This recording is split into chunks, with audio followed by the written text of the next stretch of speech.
Hey, hello everyone and welcome back. If you have not watched my previous vlog, so I am staying at Kadambur guest house in Satyamangalam Tiger Reserve, and I'm about to check out here. And while I start back from here, I thought why not check out a famous story of Kenneth Anderson that happened near this area. It's from the book Man-Eaters and Jungle Killers, the Ramapuram Tiger. So yesterday while I was reaching coming here to Kadambur, I actually drove past Bylur, and that's when it occurred to me. And while I was spending some peaceful time here at the guest house, I reread the story of the Ramapuram Tiger, and I thought why not visit those places. So if you have not read the story about the Ramapuram Tiger, the tiger itself was said to have come from the slopes of Ponnachi Malai. So one of the tallest peak in the area, I think 6,000 feet or something there, near the Kaveri basin.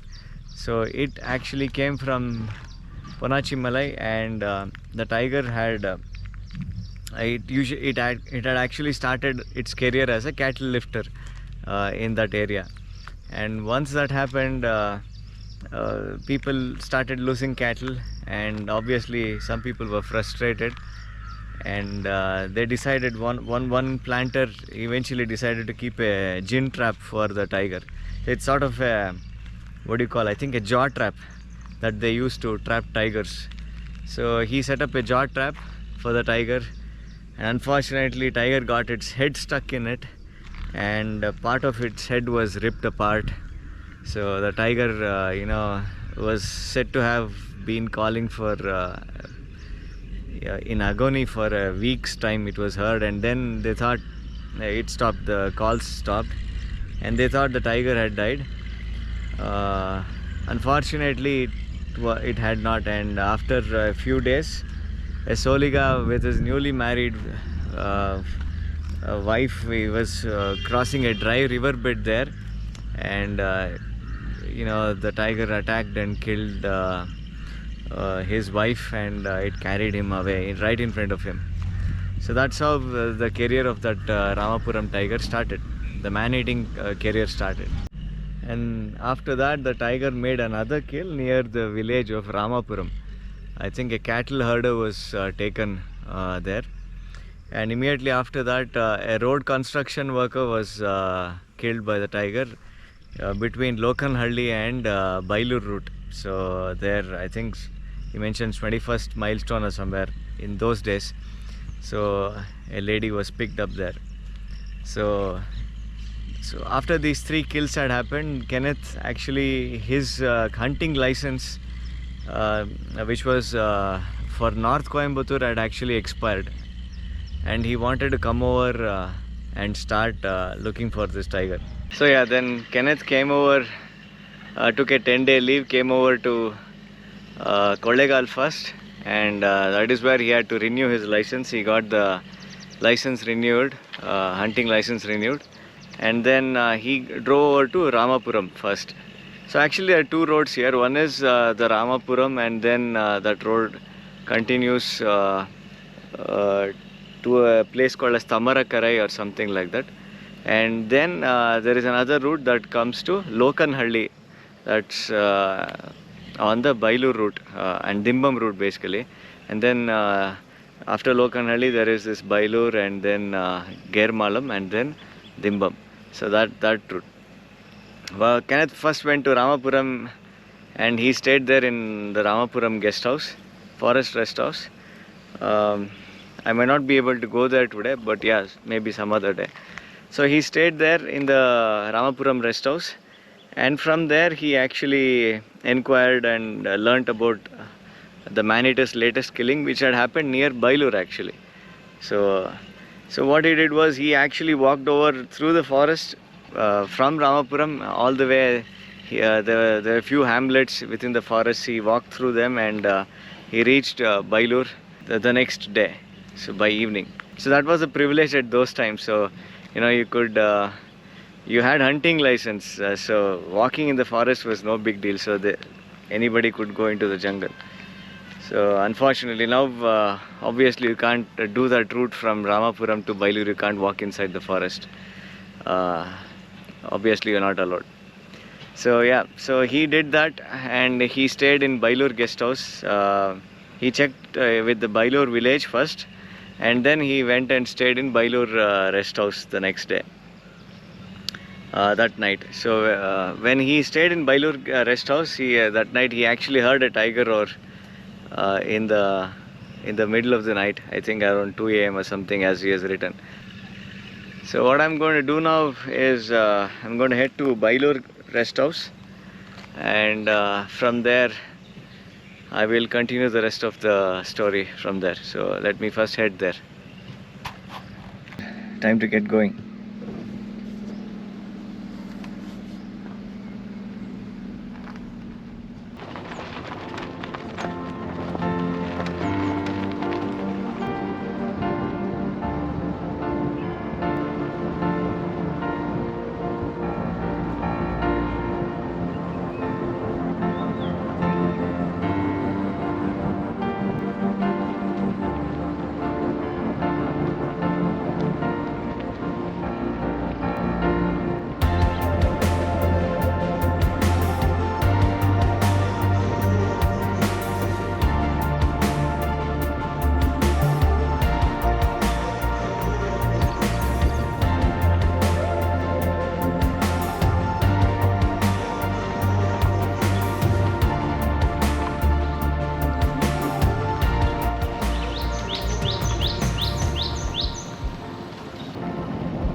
Banana ಎಷ್ಟು banana ₹3 ಒಂದಕ್ಕೆ ಒಂದು 3 banana ಇಟ್ಕೊಳ್ಳೋದು ಹಿಂಗೆ.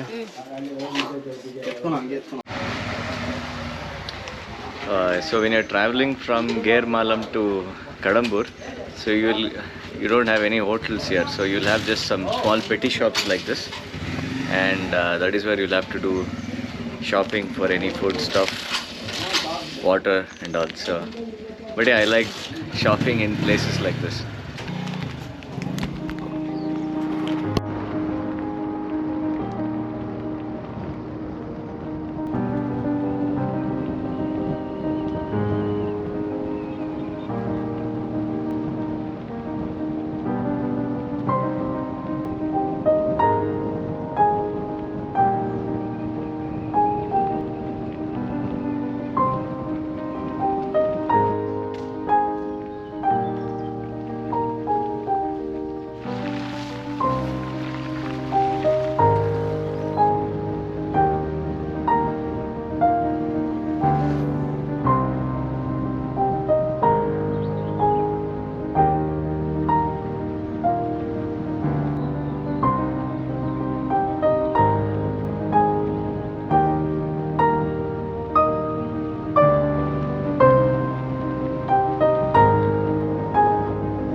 onto Jamalam Road, Major District Road 180.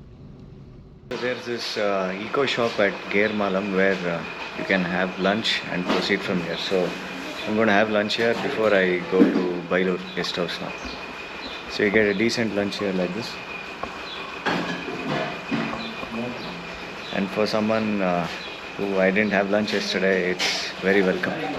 So this is the eco shop at Malam where you can have lunch. The lunch was really good. Very simple but very tasty, and it's for 60 rupees. It's nice. So now I'll get going now.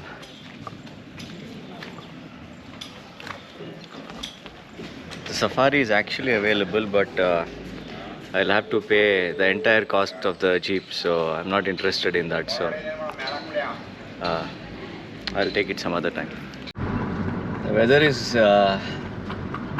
pleasantly getting cooler, but at the same time I think it might rain again today.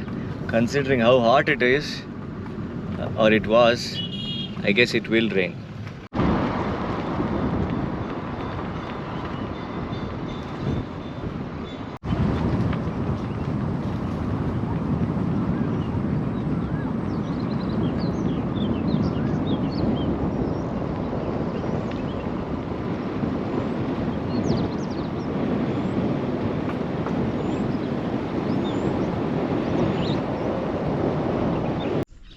Alright, so I have arrived at the Bylure guest house.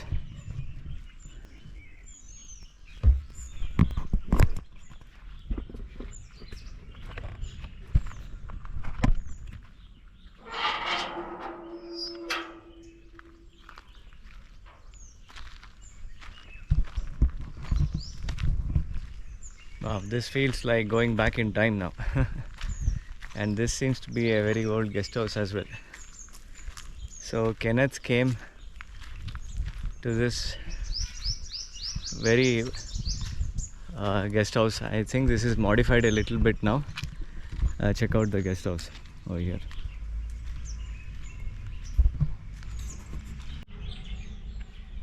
Wow, look at the guest house. It's obviously locked. I can't go inside, but it's definitely modified now, renovated. But yeah, it still has a little bit of a charm. From what I understand, they've changed the roofing and all. It's now RCC, but they've still retained the front part. Maybe these beams are all old ones. And look out what view we have from here.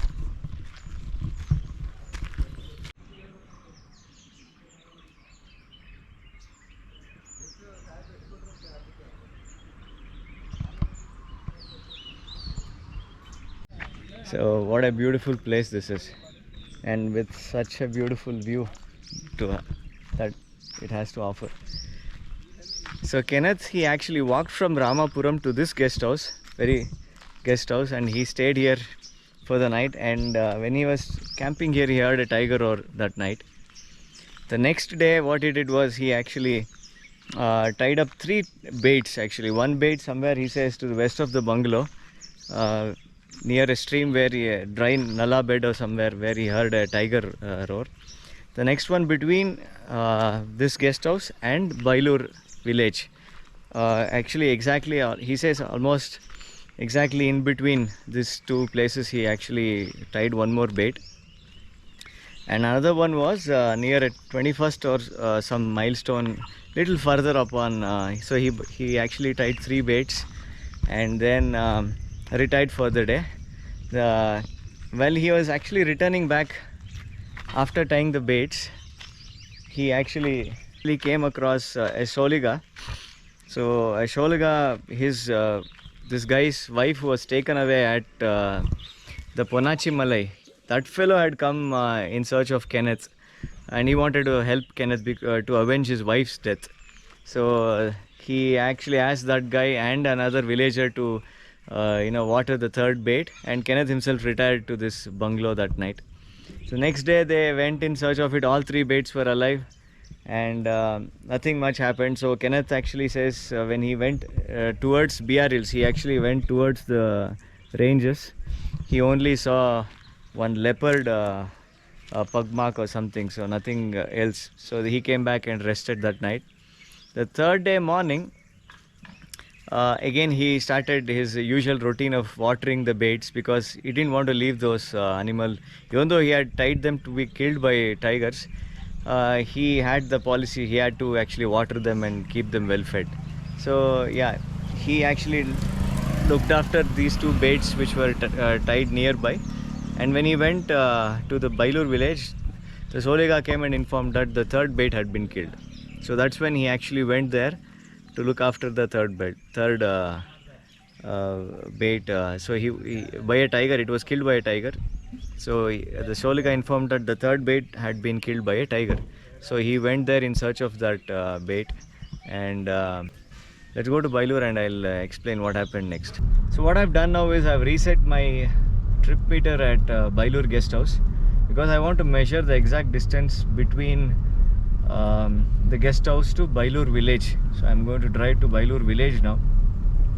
So exactly between Bylure forest guest house and Bylure village, Kenneth had tied his second bait. So I'm now heading to Bylure village.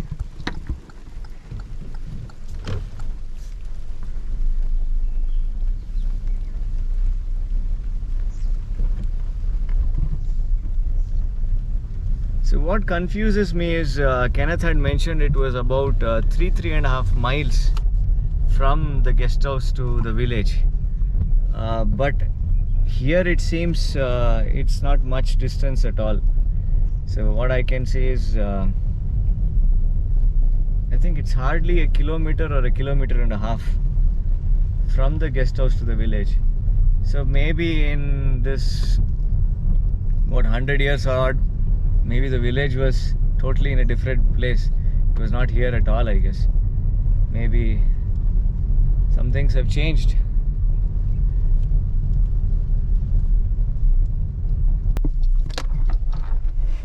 Bylure idena, Bylure hale. Illinda idu munduku hotadare ellaru ide dead end. Dead end na. Okay, so I met a villager here, and he confirmed this was indeed the old Bylure as well. That's the small village here. So I'm not sure what exactly has changed since then. So, but this seems to be the village of Bylure. And it is not like 3.5 miles as written in the book. It is about 1.2 kilometers from the Bylure guest house. And one thing's for sure, the Bylure guest house has been there. It has not moved for 100 years. So somewhere between this place, this village, I mean this village of Bylure and the guest house. So it would be like, I would say, about 700-800 meters distance from either of the village and the guest house. Kenneth must have tied his second bait. So I'm somewhere in between the village and the guest house now. Approximately have half the distance. So there may be, I'm not sure even if that wild fig tree still exists or not. That I don't know. That looks like one over there. He says about 100 yards from the road he had tied a he had tied that bait. And on the third evening, while he was returning back after he just almost missed shooting that tigress with 2 cubs.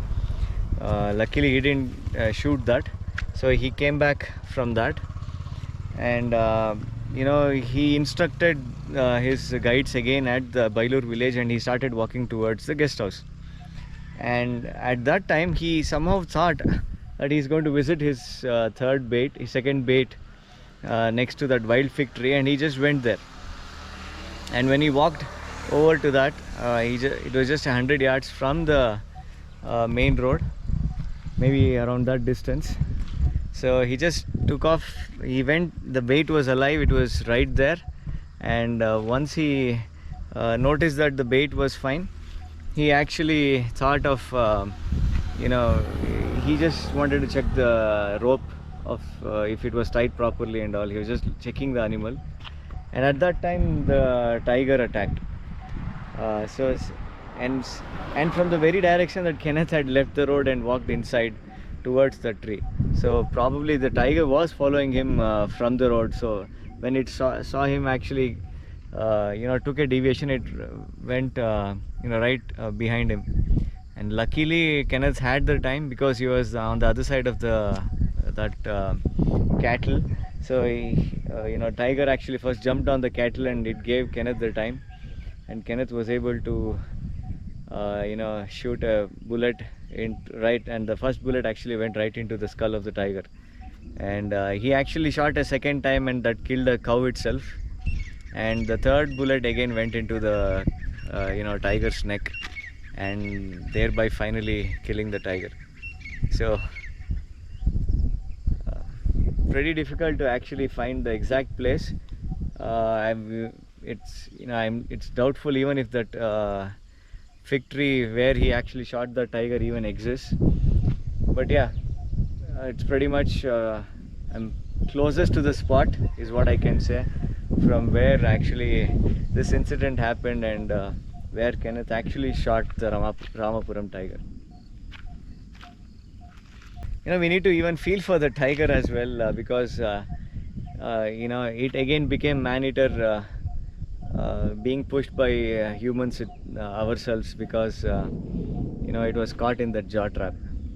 One thing that needs to be added here is the next day, after Kenneth actually went back to the guest house, his Sholiga guide who was there with him, he noticed just at the deviation from where Kenneth had actually, you know, left the road and went inside to check the bait. About 50 yards further on, he noticed a patch of grass where a tiger had actually, you know, sat the previous night. So which, you know, gave the clue, which, you know, which actually Kenneth came to realize that probably the tiger was actually waiting right next to the track itself. And had Kenneth actually walked right there, probably he wouldn't have time, you know, to shoot the tiger if it had attacked him right from, if it was a flank attack right next to him. I don't think he would have had time to shoot the tiger. So luckily, just 50 yards before, he actually took the deviation from the Bylur guest house track, and he went inside to check the bait. So luckily, he says that's probably what saved him, because the tiger then followed him and came till that place, till that tree itself. So Kenneth used to believe in providence and, you know, a guiding spirit or intuition or sixth sense, whatever you say, because he wrote that he wasn't sure what made him actually, you know, change course to from the guest house to checking that bait, because if he had probably not done that, maybe he might not have survived the tiger attack. Alright, so I'm going to continue now, check out a few other places. Just check out how beautiful the BRL's ranges are. How many times ever you see, I mean, you'll not get bored how many times ever you see this.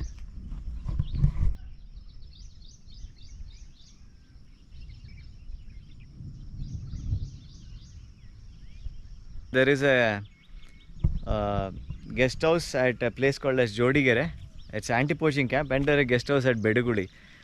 I think 12-13 years back, they used to arrange, forest department used to arrange treks from Bedugudi to Jodigere and then to Bylur, the Bylur forest guest house. Yeah, I was lucky enough to do it once, but yeah, that's it, because now it's anyway, you can't even visit Bedugudi, even that is not allowed now, because it is inside the forest area. And somewhere over there, there is also a beautiful guest house called as Honnemetti guest house as well. That was built by the Morris father and son couple, they actually built that 5-6 estates there. I've heard even that will be cleared up now. I think if I guess it's owned by Tata Group now. But yeah, that's for a different story.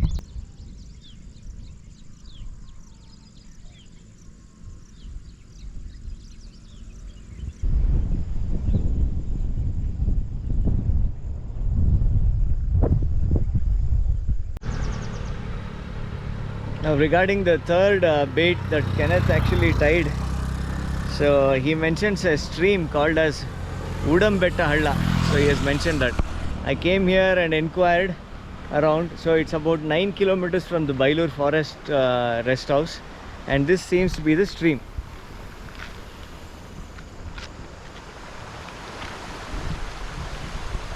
And he mentioned it was, dense bamboo around the stream. I just see one old bamboo clump here. So this may be the one. There's one more ahead, but I just checked with a villager. He said this is the Udambetta Halla stream, so maybe this is the one. So what happened was, the third bait which was killed, he had tied right next to this in a small clearing next to the stream. And Kenneth, the next day, he actually started tracking that bait. Eventually that went in a westerly direction to a hill nearby, is what he mentions. So he climbed that hill, and only to come across 2 tiger cubs. So he came across 2 tiger cubs, and after that the mother charged him immediately, and luckily he didn't shoot the tigress, and he was somehow able to just backtrack and come back. And so yeah, he reached the main road, and from here he had to walk back to Bylore guest house. So you can imagine it was 4:30 already in the evening for him, and he had to walk, and with a man-eater in the presence in this area. So he was disappointed that it was not the man-eater, but he was also happy he didn't shoot that innocent tigress with 2 cubs.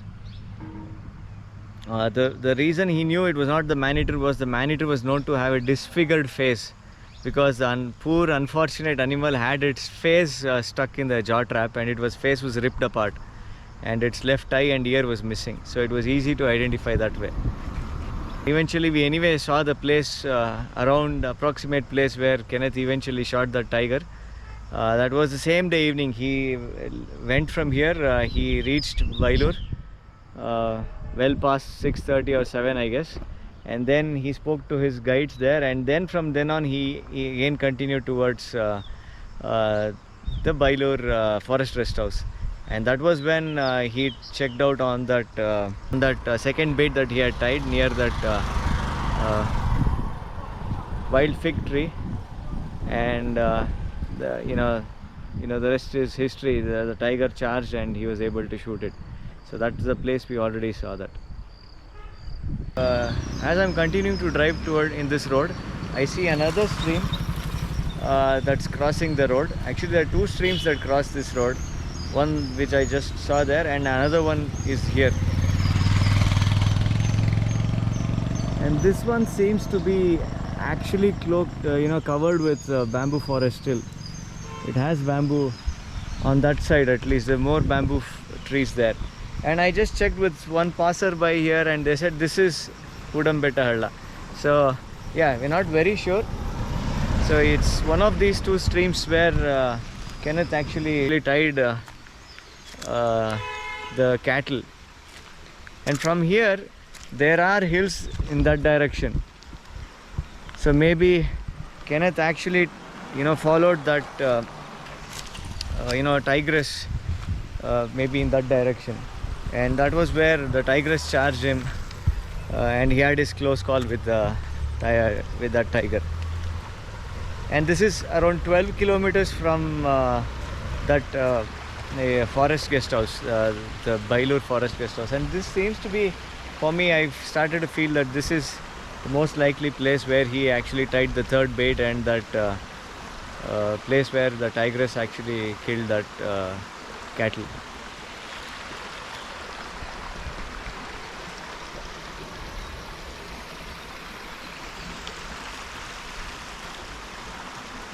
Alright guys, so that's all that is there to be told in this story.